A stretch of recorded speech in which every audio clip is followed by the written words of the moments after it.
శ్రీ గురుభ్యో నమః. నూతన సంవత్సర శుభాకాంక్షలు. ఈ కొత్త సంవత్సరం మీనరాశి వాళ్ళకి ఏ విధంగా ఉంటుంది, అందులో నక్షత్రాలకు ఎటువంటి ఫలితాలు ఇస్తారని విశేషంగా తెలుసుకుందాం. అందులో భాగంగా మనం వెళ్తున్నప్పుడు పూర్వభాద నక్షత్రం 4వ పాదం, ఉత్తరాభాద నక్షత్రం 1, 2, 3, 4 పాదాలు, రేవతి నక్షత్రం 1, 2, 3, 4 పాదాలు. రేవతి నక్షత్రాధిపతి బుధుడు. అదేవిధంగా మనం తీసుకుంటే పూర్వభాద నక్షత్రం తీసుకుంటే మనకు అక్కడ గురుడు, ఉత్తరాభాద నక్షత్రం తీసుకుంటే శనీశ్వరుడు. అంటే ఇక్కడ బుధుడు, శని, గురువు యొక్క ప్రభావం అనేది ఈ రాశిలో బాగా కనబడుతోంది. వీళ్ళకి ఆదాయ వ్యయం ఏ విధంగా ఉందని తెలుసుకుంటే ఆదాయం 8 పాళ్ళు ఉంటే వ్యయం ఖర్చు పెట్టేది 11 భాగాలు కనబడుతున్నాయి. రాజపూజ్యం 1 ఉంటే అవమానం 2 కనబడుతున్నాయి. ఈ మీనరాశి వారికి సప్తమలో గురుడు ఉన్నాడు, రాజ్యంలో శనీశ్వరుడు ఉన్నాడు. అంటే ధనుర్రాశిలో శనీశ్వరుడు ఉన్నాడు. సో రాజ్యం అంటే చేసే ఉద్యోగం దగ్గర ఆదాయం వచ్చే ప్రదేశం వాడు. అక్కడ ఎప్పుడైతే మనకు శనీశ్వరుడు ఉన్నాడో ఆదాయం తగ్గుతోంది, వ్యయం ఖర్చు అయిపోతుంది. సప్తమలో గురుడు ఉన్నాడు, గురుడు లగ్నాన్ని చూస్తున్నాడు. అయినప్పటికీ అక్కడ ఏంటంటే మానసిక ఒత్తిడి ఎక్కువగా కనడానికి అవకాశం ఉంటుంది. రాహు అక్కడ చూస్తున్నసరికి 6వ ఇంట్లో ఉన్నాడు. ఏదో ఒక యోగం కూడా ప్రయత్నం చేస్తాడు, అయినా అవమానం కూడా తీసుకొచ్చిస్తాడు. ఈ మీనరాశి వాళ్ళలో ప్రత్యేకంగా రియల్ ఎస్టేట్ చేసే వాళ్ళకి మాత్రం డెఫినెట్గా మంచి ఫలితాలు ఉంటుంది.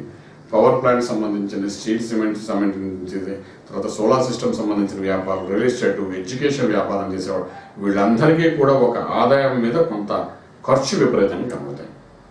ఆదాయం కంటే ఖర్చు విపరీతంగా ఉండే అవకాశం ఉంది. చాలా జాగ్రత్త ఉండవలసి వస్తుంది. అవమానాలు పడకుండా ఉండడం చాలా అవసరం. ప్రత్యేకించి ఎడ్యుకేషన్ ఇన్స్టిట్యూట్ రన్నింగ్ చేసే వాళ్ళకి మాత్రం అవమానం పడే అవకాశం ఉంటుంది. జాగ్రత్తగా సమతుల్యంగా ప్లాన్ చేయడం చాలా అవసరం ఉంటుంది.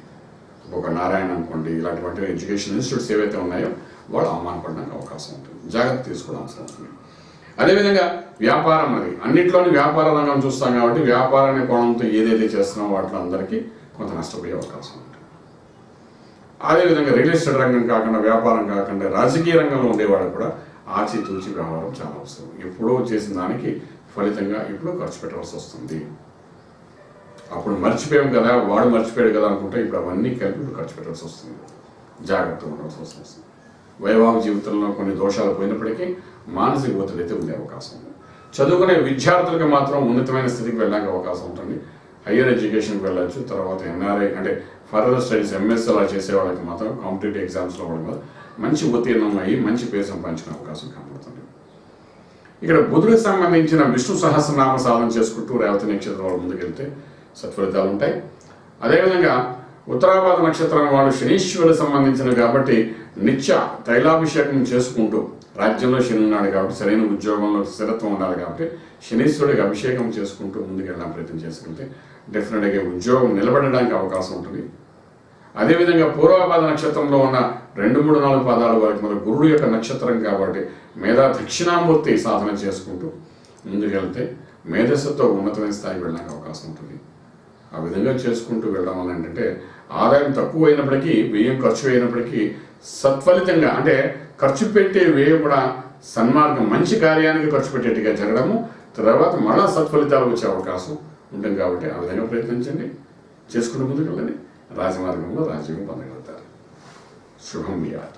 పూర్తి వివరాలకు సంప్రదించండి Sri Vedamata Gayatri Jyothishalayam, Brahmasri Mantha Suryanarayana Sharma, lake view apartments, 4th floor, Chitrapuri colony, Khajaguda, Delhi public school పక్కన, నానక్రామ్ గూడ, హైదరాబాద్ 5,08,000.